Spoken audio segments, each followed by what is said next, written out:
Hi friends, ఎలా ఉన్నారు? నేనైతే బాగున్నానండి. మీరందరూ బాగుండాలని ఆ దేవుణ్ణి కోరుకుంటాను. వీడియో మాత్రం పూర్తిగా చూడండి ఫ్రెండ్స్. ఏంటంటే ఏం చేస్తున్నానంటే నేను బంగాళదుంప పుదీనా పులావ్ చేస్తున్నానండి.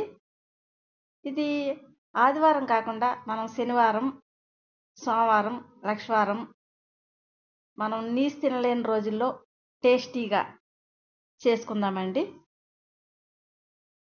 వీడియో మాత్రం పూర్తిగా చూడండి. నా వీడియో నచ్చితే ఒక లైక్ చేసి, షేర్ చేసి, సబ్స్క్రైబ్ చేయండి. కామెంట్ కూడా చూడండి. వీడియోలోకి వెళ్ళిపోదామా?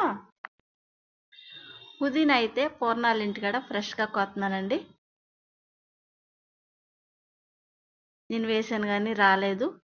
మా పూర్ణ వాళ్ళ ఇంటికాడ ఫ్రెష్గా కోసుకుని తెచ్చుకుంటున్నానండి. అలాగే గ్లాసున్నర బియ్యం వేసుకున్నానండి. గ్లాసున్నర బియ్యం వేసుకుని కడిగేసుకుని ఒక పక్కన పెట్టుకుందాము. వీడియో మాత్రం పూర్తిగా చూడండి ఫ్రెండ్స్. అలాగే బంగాళదుంప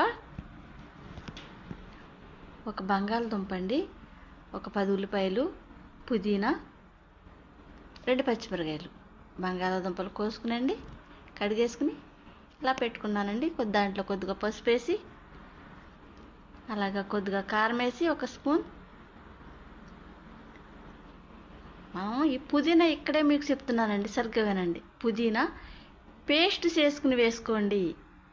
మా అబ్బాయి తిండని నేను పుదీనా ఆకుగా వేసుకున్నాను. అలాగే పెరుగు, ఉప్పు, కారం అన్నీ కలిపేసుకుని పక్కన పెట్టుకుందామండి. ఇలాగా కొద్దిగా అల్లం వెల్లుల్లి పేస్ట్ దంచుకుని, కానీ టేస్టీగా ఉంటుందండి. పలావ్ సరుకులు, ఉల్లిపాయ గడ్డలు, పచ్చిమిరకాయలు, అలాగే 3 స్పూన్లు ఆయిల్ వేసుకున్నాం కదండి. పలావ్ సరుకులు వేసుకుని దాంట్లో సోపు కూడా వేయాలండి. సోపు వేస్తేనే టేస్ట్ బాగుంటుంది.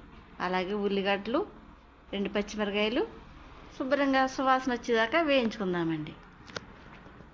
వీడియో మాత్రం పూర్తిగా చూడండి ఫ్రెండ్స్. అల్లం వెల్లుల్లి పేస్ట్ వేసుకుని శుభ్రంగా వేయించుకుందామండి. ఇలా వేయించుకున్న తర్వాత అండి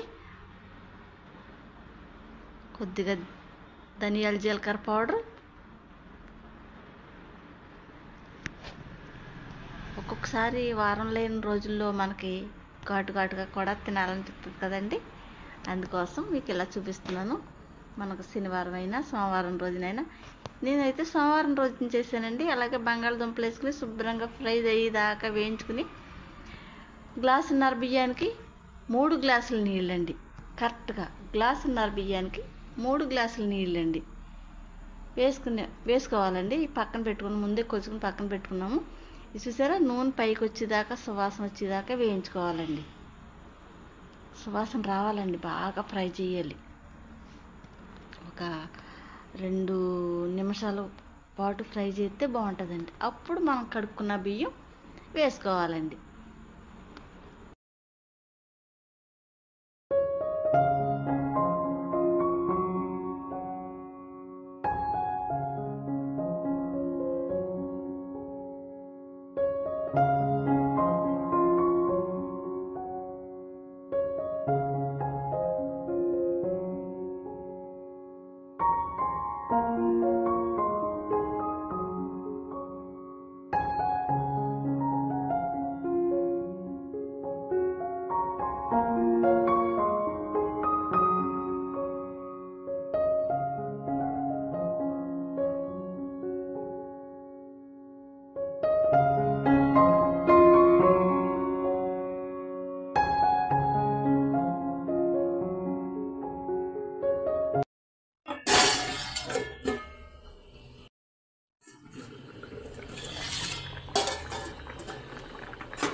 రెడీ అయిపోయిందండి ఘాటు లేని పుదీనా బంగాళదుంప పలావ్. మీరు కూడా ట్రై చేయండి ఫ్రెండ్స్. ఎందుకంటే వేసవికాలంలో మనం ఇలాగే తినాలండి. దీంతో మనం ఏ కూర వేసుకున్నా తినొచ్చు. అంటే బంగాళదుంప కూర కానీ దొండకాయ కూర కానీ వేసుకుని తినొచ్చండి నీసు లేకుండా. అయితే అదే నీసు కావాలన్న వాళ్ళు మాంసం కూర కోడిగుడ్డు కూర అన్నీ వేసుకుని తినొచ్చండి. పెరుగు చట్నీతో తినొచ్చు. చాలా టేస్టీగా ఉంటుందండి. ఇలా వేసవికాలంలో ఎలా తినాలి, మనం ఘాటు లేనివి తింటే మంచిది. నా వీడియో నచ్చితే ఒక లైక్ చేయండి.